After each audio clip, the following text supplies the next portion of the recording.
बड़ी खबर के साथ सीएम भजनलाल शर्मा आज हरियाणा में सीएम शर्मा ने हरियाणा में की चुनावी जनसभाएं। तोशाम विधानसभा क्षेत्र में मांगे वोट। बीजेपी प्रत्याशी श्रुति चौधरी के लिए अपील की।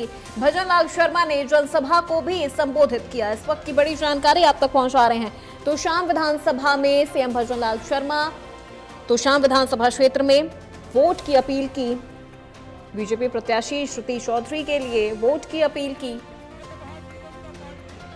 सीएम भजनलाल शर्मा आज हरियाणा में पहुंचे।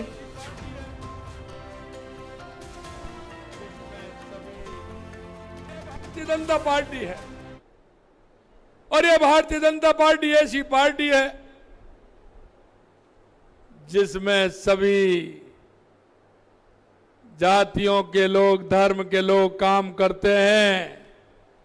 यह एक एक कार्यकर्ता की पार्टी है और इसीलिए इसमें नारा दिया जाता है, सबका साथ, सबका विकास, सबका विश्वास और सभी का प्रयास।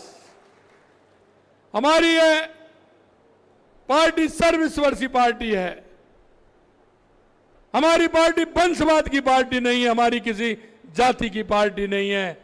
अगर भारतीय जनता पार्टी है तो ये कार्यकर्ताओं की पार्टी है, कार्यकर्ताओं की पार्टी है।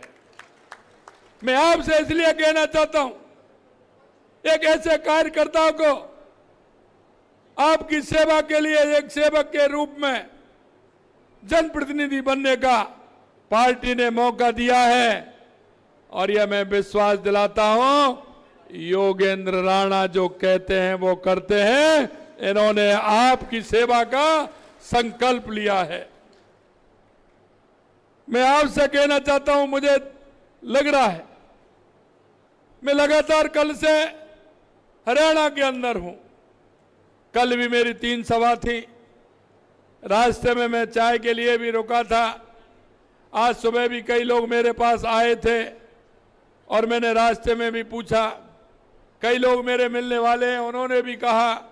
मैं आपसे कहना चाहता हूं, हरियाणा में अब की बार हैट्रिक लगने वाली है, हैट्रिक लगने वाली है।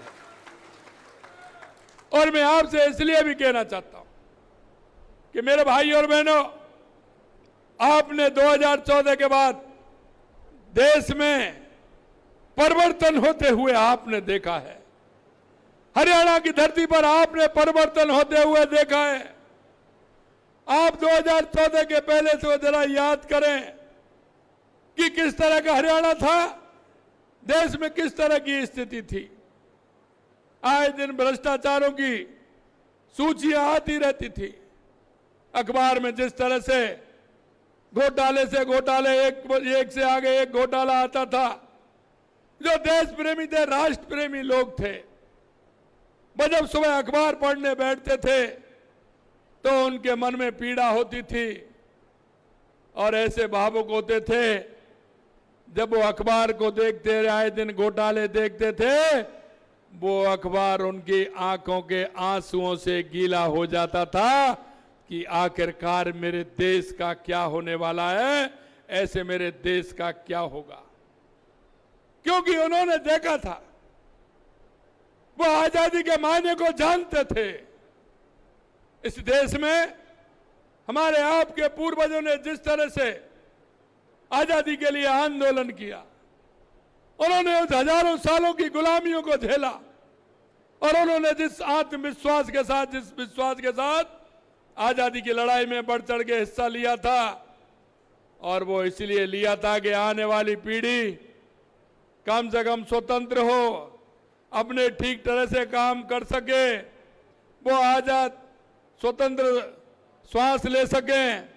आजादी के मायने कुछ और थे, लेकिन इस कांग्रेस की सरकार ने वो आजादी के मायने भी बदलने का काम किया, बदलने का काम किया।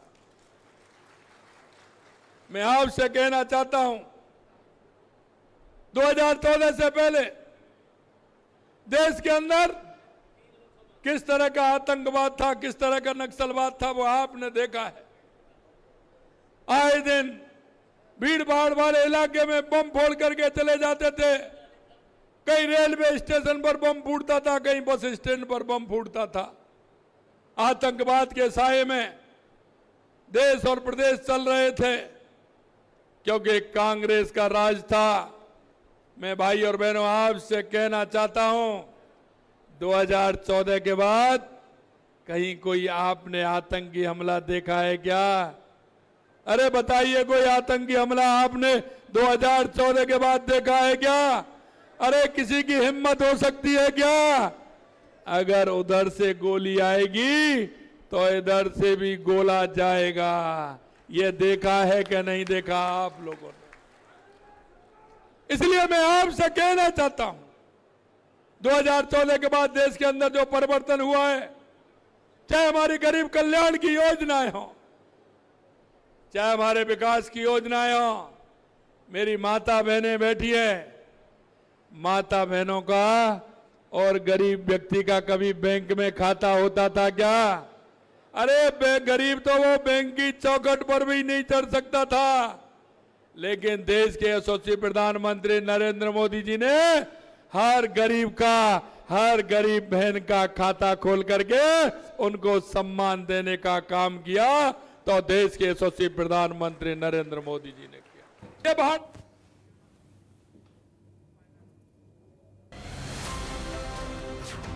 चलिए बढ़ते खबरों में आगे। राजस्थान के उप